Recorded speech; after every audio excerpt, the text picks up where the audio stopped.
This is Autoline Daily, the show dedicated to enthusiasts of the global automotive industry. Tesla stunned the auto industry when its market cap hit $1 trillion last year. Some analysts predicted it would hit $2 trillion this year. Instead, Tesla's stock is down 60% and its market cap has dropped to under $500 billion. That's a $500 billion drop just this year. One reason is that Elon Musk has been selling off big chunks of the stock, likely to help pay for his acquisition of Twitter. And so far, he's sold about $23 billion of Tesla stock. Cathie Wood from ARK Investment, who's been one of Tesla's biggest bulls, says investors should take advantage of the drop and buy. But others are alarmed at how much and how fast the stock price has fallen. Who knows which way it's going to go, but one thing's for sure. The company is coming under increasing criticism. And according to data compiled from a group of FSD beta testers, Tesla's driver assistance system has actually gotten worse this year.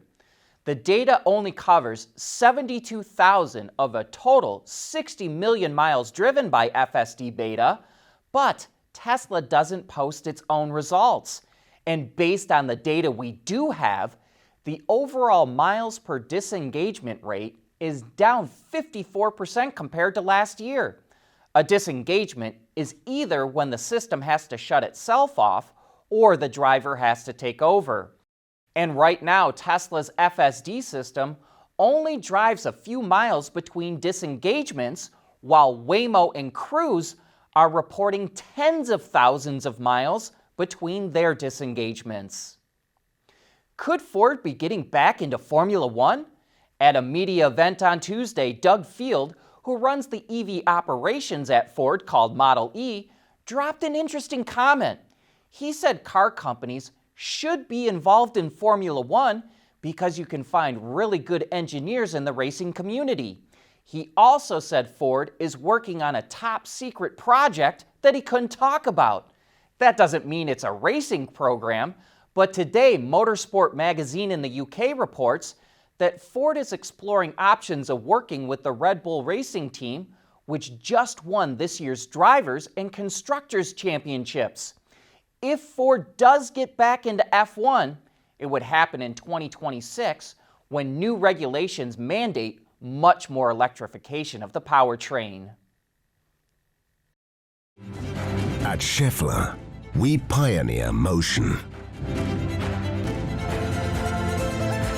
Electrifying mobility, manufacturing smarter, reducing CO2 emissions, making energy production clean. Schaeffler pioneers motion to advance how the world moves.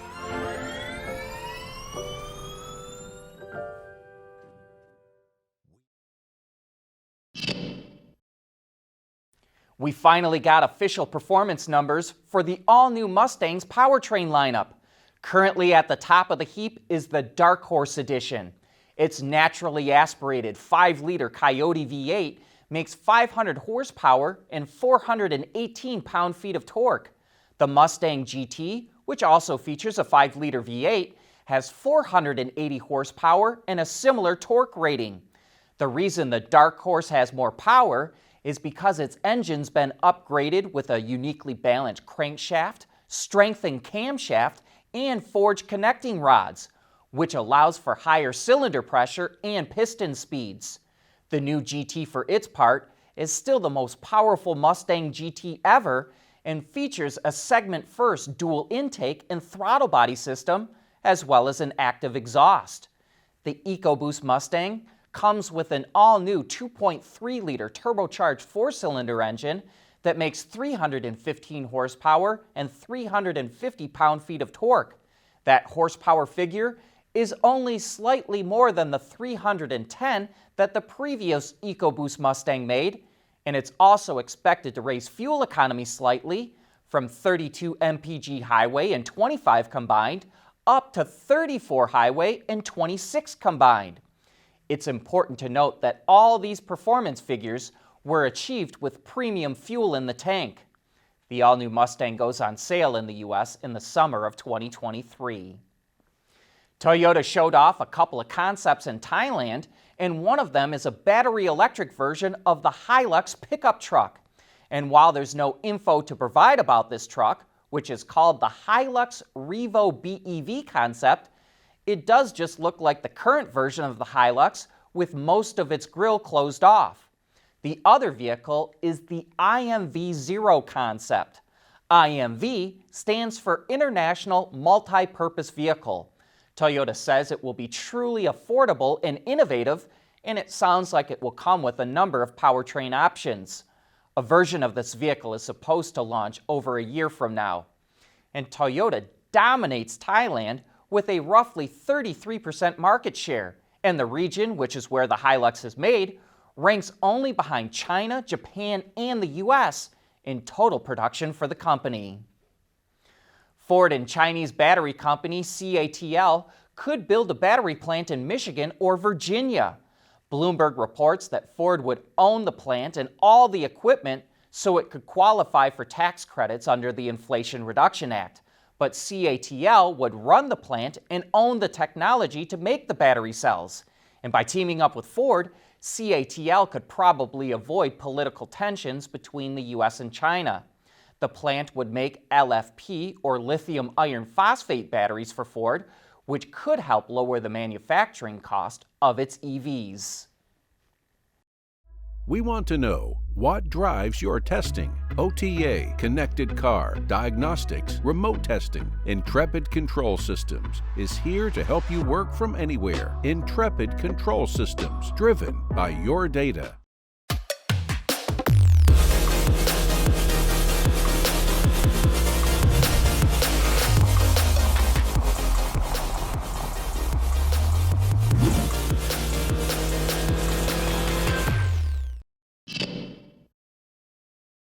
EV startup Lucid Motors is recruiting people in China. It posted a job listing on its LinkedIn account with 14 openings, including digital information, hardware engineering, supply chain, and logistics.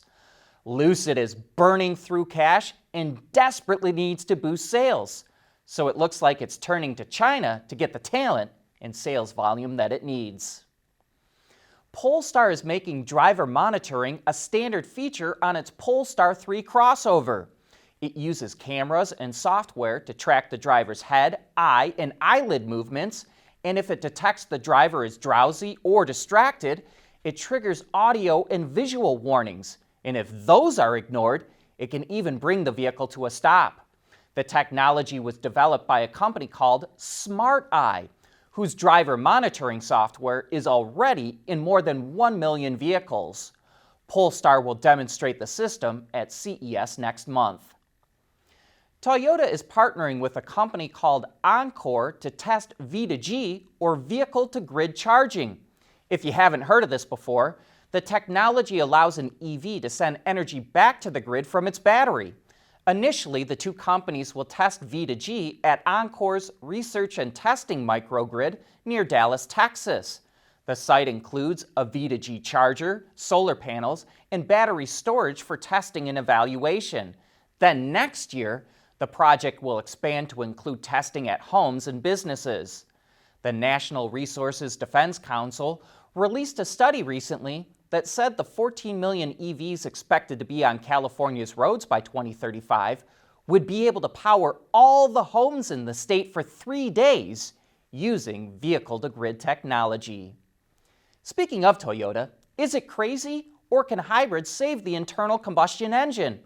We'll dive into that today on Autoline After Hours when Jordan Chobe, the Vice President of Powertrain Control at Toyota North America, will be on the show. So will Tom Murphy from AutoWeek, so join John and Gary when they go live right here at 3 p.m. Eastern Time.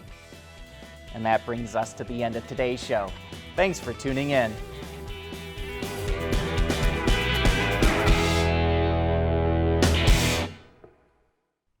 Autoline Daily is brought to you by Bridgestone, solutions for your journey. Intrepid Control Systems, over-the-air engineering, boost your game.